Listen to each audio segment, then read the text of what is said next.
పూర్వకాలమందు బ్రాహదత్తుడు కాశీ రాజ్యాన్ని పరిపాలించేటప్పుడు బోధిసత్వుడుగా ఒక కోతిగా జన్మించాడు. గంగా నది తీరాన ఒక రావి చెట్టు మీద తన ఉనికిని ఏర్పరచుకున్నాడు. నది నిండుగా క్రూరమైన మోసకారి ముసళ్ళు ప్రవాహజలంలో విహరిస్తూ ఉండేవి. దుష్టమైన ఇటువంటి ముసళ్ళ గురించి జాగ్రత్తగా ఉండాలని, ఎన్నడూ చెట్టు దిగకూడదని కోతి తగిన కోతులన్నిటికీ హెచ్చరిక చేస్తుండేది. ఒక రోజున నదిలో ఉండే తల్లి ముసలి తన బిడ్డతో, నాయనా, నాకు ఎంతో కాలం నుంచి కోతి గుండె తినాలని ఉంది, నా కోరిక తీర్చవా? అమ్మ, కోతులు చాలా తెలివైనవి, అదిగాక అవి చెట్టు నుండి మరో చెట్టుకు గంతులేసి పారిపోతాయి, ఎట్లా పట్టేది? తెచ్చే తీరాలని పట్టుపట్టింది తల్లి ముసలి. పిల్ల ముసలి పోయి చెట్టు చుట్టూ తిరిగింది. పైనున్న కోతులు కొమ్మలు రెమ్మలు విరిచి దాని మీద పడవేయసాగాయి. ఉన్నట్టుండి కొన్ని కోతులు నీటి సమీపాన ఉండే కొమ్మలకు దిగివచ్చి వాటితో పిల్ల ముసలి, ఓయే తమ్ముళ్ళారా, ఎంతకాలమైనా మీరు ఈ చెట్టుపైనే కూర్చొని కాలక్షేపం చేయటమే కానీ ఈ ప్రపంచంలో ఎటువంటి చిత్ర విచిత్రాలున్నాయో మీకు తెలియదు కదా. ఈ నది మధ్యని పరమ సుందరమైన ఒక దివి ఉన్నది. ఆ ద్వీపంలో చక్కటి మామిడి చెట్లు ఉన్నది, రండి నాతో చూపిస్తాను అని ఎంతో తీయగా చెప్పింది. ఈ మాటలు వినేసరికి కోతులకు నోరు ఊరింది. మాకు ఈత రాదు, మేము ఎలా రాగలం? అయ్యో, అది ఒక సమస్యేనా? రండి, నా వీపు మీద ఎక్కి కూర్చోండి, మిమ్మల్ని చిటిక సేపట్లో తీసుకొని పోయి ఆ తోటలో దిగబెడతా అన్నది ధీమాగా. సరే, మరైతే నన్ను తీసుకువెళ్ళు అంటూ ఒక చిన్నారి కోతి పిల్ల తగిన కోతులు వద్దని చెప్పినా అది వినలేదు. ముసలి మోసకారి, జాగ్రత్త అని కోతులు. కాని కోతిపిల్ల తన ఉత్సాహంలో ఈ మాటలు చెవిన పెట్టలేదు. చెప్పలేని సంతోషంలో ఆ పిల్ల ముసలి నదిలో ఈదుతూ పోతుంది. అలా పోయి పోయి గభీమ్మని నీటి లోపలికి మునిగిపోయింది. అప్పుడు కోతిపిల్ల భయంతో ముసల్ని అది గట్టిగా పట్టుకుంది. చేతులతోనూ కాళ్ళతోనూ పైగా ఉక్కిరి బిక్కిరి అయిపోయింది. పిల్ల ముసలి మళ్ళీ ఒకసారి పైకి వచ్చింది. ఒళ్ళంతా తడిసిపోయిన కోతిపిల్ల కళ్ళను తూర్చుకొని, ముసలి ముసలి, ఎందుకు ఇలా చేశావు అని అడిగింది. నిన్ను నేను చంపేస్తా, నువ్వు చచ్చేదాకా నిన్ను నీలో ముంచి చంపుతా అన్నది తాపిగా పిల్ల ముసలి. ఎందుకు నన్ను చంపేది? నువ్వు నాకు నేస్తానవని నమ్మే కదా వచ్చాను అని ప్రశ్నించింది కోతిపిల్ల అమాయకంగా.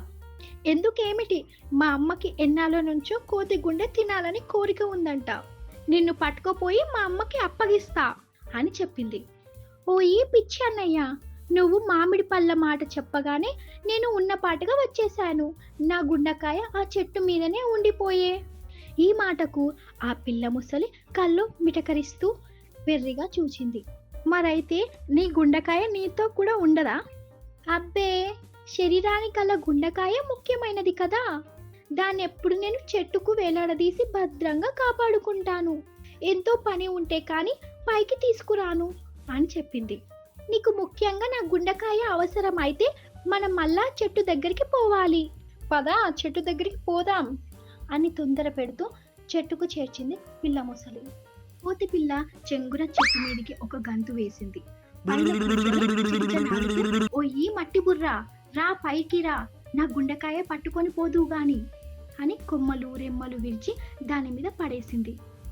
పిల్ల ముసలి తన పైన పగబట్టిందని తెలిసిన కోతి పిల్ల ఈ చెట్టు మీద ఉండటం ఎప్పటికైనా ప్రాణాంతకమే అని తలచి దూరాన ఉండే మరొక చెట్టుకు తన బస మార్చింది. ఒక కోతి రెండు పిల్లీలు నీతి కథ. అనగనగా రెండు పిల్లీలు ఒక రొట్టె ముక్క కోసం దెబ్బలాడుకుంటున్నాయి. నాదంటే నాదని హోరాహోరీగా గొడవ పడుతున్నాయి. గొడవ పడుతున్న ఆ పిల్లిలను ఒక కోతి చూసింది. ఎంతసేపటికి వాటి గొడవ తీరట్లేదు. ఈ సమస్యకు పరిష్కారం వాటికి తోచలేదు. ఇక లాభం లేదని కోతి అక్కడకు వెళ్ళి వాటిని విడదీసింది. ఇంతోటి దానికి ఎందుకు దెబ్బలాడుతున్నారు? మీ సమస్యకి ఒకటే పరిష్కారం, ఈ రొట్టె ముక్కను మీరు చెరి సగం పంచుకోండి, కావాలంటే మీ ఇద్దరికి సమానంగా నేనే పంచి పెడతాను. కోతి మాట ఆ పిల్లిలకు నచ్చింది. కోతి కారణంగా సగం సమస్య తీరడంతో పిల్లిలు ఆ రొట్టె ముక్కను కోతికి అందచేశారు. కోతి ఆ ముక్కను రెండుగా చేసింది. అయ్యో, ఒక ముక్క పెద్దగా ఉందే అని కోతి ఆ ముక్కను కొంచెం కొరికి తినేసింది. అరెరే, ఇప్పుడు ఈ ముక్క పెద్దగా అయిపోయింది అని రెండో ముక్కలో కొంచెం తినేసింది. ఇప్పుడు ఇది పెద్దగా అయిపోయింది అని మళ్ళీ మొదటి ముక్కలో కొంచెం తినేసింది. ఇలా కొద్ది కొద్దిగా మొత్తం రొట్టె ముక్కను కోతి తిని తున్న చెట్టు పైకి గంతేసింది. నా ఆకలి తీరింది, ఇక మీరు దయచేయండి దయచేయండి అంటూ వెక్కిరించింది. పిల్లిలు రెండు నోరు తెరిచి చూస్తూ ఉండిపోయాయి. నిరాశగా వాటి దారిన అవి వెళ్ళిపోయాయి. ఈ కథలోని నీతి ఏమిటంటే, ఇద్దరి మధ్య గొడవ జరిగితే మూడో వాడే లాభం పొందుతాడు. కోతి పాట్లు. అనగనగా ఒక అడవిలో ఒక తోడేలు ఉండేది. అడవిలోని జంతువులన్నీ చంపి తిని ఆకలి తీర్చుకునేది. ఒకసారి మాత్రం ఎంత వెతికినా దానికి ఆహారం దొరికేది కాదు. అటువంటప్పుడు అది రాత్రిపూట అందరూ నిద్రపోయే సమయంలో అడవికి దగ్గరలో ఉన్న గ్రామానికి వెళ్ళి మేకలను చంపి అడవికి తెచ్చుకొని తింటూ ఉండేది. తోడేలు చేసే పనులన్నీ అడవిలోనే ఉండే ఒక కోతి చాలా కుతూహలంగా గమనించేది. ఆ విషయం తెలుసుకున్న తోడేలు చాలా తెలివిగా తాను చేసే పనుల గురించి కోతికి గొప్పగా చెప్పేది. యజమానులకు తెలియకుండా మేకను ఎలా చంపేదో కోతికి వర్ణించి చెప్పేది. ఆ మాటలు విన్న కోతికి తోడేలు ఊరి వాళ్ళను కళ్ళు కప్పి మేకల్ని ఏ విధంగా పట్టుకొస్తుందో చూడాలనిపించేది. ఒకరోజు కోతి, నువ్వు ఆ గ్రామానికి వెళ్ళేటప్పుడు నన్ను కూడా తీసుకెళ్తావా? నీ పనితనం చూడాలని ఉంది. ఈరోజు రాత్రికి నేను తీసుకెళ్తాను, రాత్రికి సిద్ధంగా ఉండు. తన ముచ్చట తీరబోతున్నందుకు కోతి చాలా మురిసిపోయింది. తమ ఊరిలో అప్పుడప్పుడు మేకలు మాయమవటం ఊరివారు గమనించారు. ఆ సంగతి ఏంటో తెలుసుకోవాలని కొందరు యువకులు మేకలకు కాపలుగా కాయసాగారు. ఆ విషయం తెలియని తోడేలు కోతితో కలిసి ఆ ఊరిలోకి ప్రవేశించారు. మేకలను తినడానికి వాటి దగ్గరకు తోడేలు వెళ్ళటాన్ని ఆ యువకులు గమనించారు. మేకలు ఎలా మాయమవుతున్నాయో వారికి అర్థమయ్యింది. వెంటనే తోడేలుపై కర్రలతో దాడి చేశారు. పక్కనే ఉన్న కోతిని కూడా కొట్టసాగారు.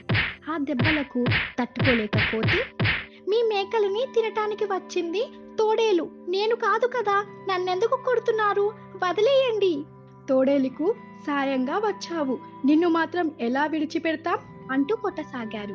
ఆ యువకులు తోడేలు వైపు తిరగగానే కోతి నెమ్మదిగా అక్కడి నుంచి తప్పించుకొని బతుకు జీవుడా అనుకుంటూ అడవికి చేరుకుంది. ఇంకెప్పుడు ఇలాంటి బుద్ధి తక్కువ పని చేయకూడదనుకొని లెంపలు వేసుకుంది. అప్పటి నుంచి అటువంటి పనులకు దూరంగా ఉండసాగింది. నీతి: చెడు చేయకపోయినా చెడు చేసే వారి పక్కన ఉంటే ప్రమాదాలు తప్పవు. అంటే బుర్రెపాయే నీతి కథ. ఒకానొక అడవిలో సింహం రాజుగా విధులు నిర్వహిస్తుండేది. అయితే సింహం దగ్గర చాలా ఆవులు, గేదెలు, మేకలు ఉండేవి. సింహం వాటన్నిటిని సాదుకునేవాడు. ఆ ఆవులను, గేదెలు, మేకలను మేపడానికి ఒక నక్కని కాపలిగా నియమించుకుంటాడు. నక్క ప్రతిరోజు ఉదయాన్నే వెళ్ళి ఆవులను, మేకలను, గేదెలను తీసుకొని వెళ్ళి సాయంత్రం కాగానే తిరిగి ఇంటి దారి పట్టేది. నక్కకు ఇది దినచర్యగా మారింది. అలా కొన్ని రోజులు గడిచాయి. ఆ రోజు ఉగాది పండుగ కావడంతో తన యజమాని అయిన సింహం నక్కను దగ్గరికి పిలుచుకొని, ఓయి నక్క, ఇదిగో ఈరోజు పండుగ కదా, మా యువరాణి బూరెలు చేసింది, నీకు 2 ఇవ్వమనింది, నీవు ఇవి తీసుకొని వెళ్ళి తిను. సరే రాజుగారు అని వాటిని ఇంటికి తీసుకువెళ్తుంది. ఏమోయ్ ఉన్నావా అని తన భార్యని పిలుస్తాడు. ఏంటి అని తన భార్య బయటకు వస్తుంది. ఇగో మా యజమాని తినడానికి బూరెలు ఇచ్చాడు, తిందాం రా. వాళ్ళు అవి 2 బూరెలను భార్యాభర్తలు చెరొకటి తింటారు. తింటూ నక్క భార్య, ఏమోయ్ ఇవేం బూరెలు, అమృతంలా ఉన్నాయి, ఇలాంటివి నేను ఎప్పుడు తినలేదు. అవును, నేనెప్పుడు తినలేదు, మనం కూడా ఇలాంటి బూరెలు చేసుకుందామా? అవును అంటుంది. మరుసటి రోజు నక్క బూరెలు చేయడానికి కావాల్సిన పదార్థాలు తీసుకువచ్చి, ఏమోయ్ ఇగో బూరెలు చేయడానికి కావాల్సినవన్నీ తెచ్చాను, నేను పశువులను కాయడానికి వెళుతున్నాను, నేను తిరిగి వచ్చే వరకు బూరెలు చేసి ఉంచు, వచ్చిన తర్వాత తిందాము అని చెప్పి నక్క వెళ్ళిపోతుంది. పిండి కలిపి బూరెలు చేస్తుంది. వాటిని చూడగానే ఎప్పుడు తినాలి, ఎప్పుడు తినాలో అని కుతూహలం వేస్తుంది. నేను ఇందులో నుండి ఒకటి తింటాను, నా భర్తకు నేను ఎన్ని చేశానో తెలియదు కదా అనుకుంటూ ఒకటి తింటుంది. మరి కాసేపటికి మరొకటి తింటుంది. అలా అలా తింటూనే ఉంటుంది. సాయంత్రం కాగానే భర్త ఇంటికొస్తాడు. ఓయి బూరెలు తీసుకురా, తిందాం. సరేనని భార్య తీసుకొస్తుంది. వాటిని చూసిన భర్త, ఏంటి కొన్నే ఉన్నాయి? హా, నువ్వు తీసుకొచ్చిన పిండికి 3 అయ్యాయి. నేనేం చెయ్యాలి? నేనేమైనా తిన్నానా ఏంటి? నేను నీవెప్పుడొస్తావో అని నా కళ్ళు కాయలు కాసేలా ఎదురు చూస్తున్నాను. సర్లే తిన్నాం పటు అనుకుంటూ చెరొకటి తీసుకొని తింటారు. మరొకటి మిగిలింది కదా, ఇది నాకు అని భర్త. కాదు నాకు అని భార్య.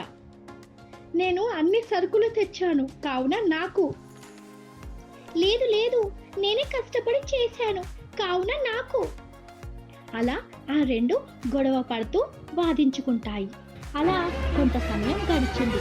అవి రెండు ఒక నిర్ణయానికి వచ్చాయి. సరే, మనిద్దరం పడుకుందాం. ఎవరు వచ్చి పిలిచినా ఊ ఆ అనకుండా ఎవరు ఎక్కువ సమయం ఉంటారో వారికి ఈ పూరే, సరేనా? ఈ పందానికి సమ్మతమేనా అంటుంది భార్య. భర్త సరేనని రెండు పడుకుంటాయి. కదిలితే బూరె ఎక్కడ పోతుందో అని భర్త ఉదయం అయినా లేవలేదు. తన యజమాని దగ్గరికి వెళ్ళలేదు. తెల్లవారి ఎంతో సమయం గడిచినా వారు లేచి బయటకు రాకపోవడంతో ఇరుగు పొరుగు వారు వచ్చి పిలుస్తారు. కానీ బూరె కోసం వారిద్దరూ పలకనే పలకరు. లాభం లేదు, ఎంత పిలిచినా పలకడం లేదు. ఏమైందో లోపలికి వెళ్ళి చూద్దామని చూస్తారు. అవి రెండు పడుకొని ఉన్నాయి. ఇరుగు పొరుగు వాళ్ళు ఎంత పిలిచినా లేవకపోవడంతో వారిద్దరూ చనిపోయారని వాటిని శ్మశానానికి తీసుకువెళ్ళి కట్టెలపై పడుకోబెట్టి నిప్పు పెట్టగానే ఆ మంటలో చూసిన నక్కలు రెండు అరుస్తూ ఉరుకుతాయి. అది చూసిన సింహం మిగిలిన వారంతా నక్కలు దయ్యాలుగా మారాయి అనుకుంటూ అక్కడి నుండి ఒకరికి ఒకరు దొరకకుండా పరుగు తీస్తాయి. నక్కలు వేరే అడవికి వెళ్ళి ఆ బూరెలను 2 ముక్కలు చేసుకొని, నీకు సగం నాకు సగం తిన్నుంటే బాగుండేది. మనం ఇలా చేయడం వల్లనే ఆ బూరెలు పాయే. ఊర్లోకి వెళ్లకుండా అయ్యాము. మనం వెళ్తే మనల్ని దయ్యాలుగా భావిస్తారు. కావున ఇలాంటి తెలివి తక్కువ పనులు ఎప్పుడు చేయొద్దని అనుకున్నవి.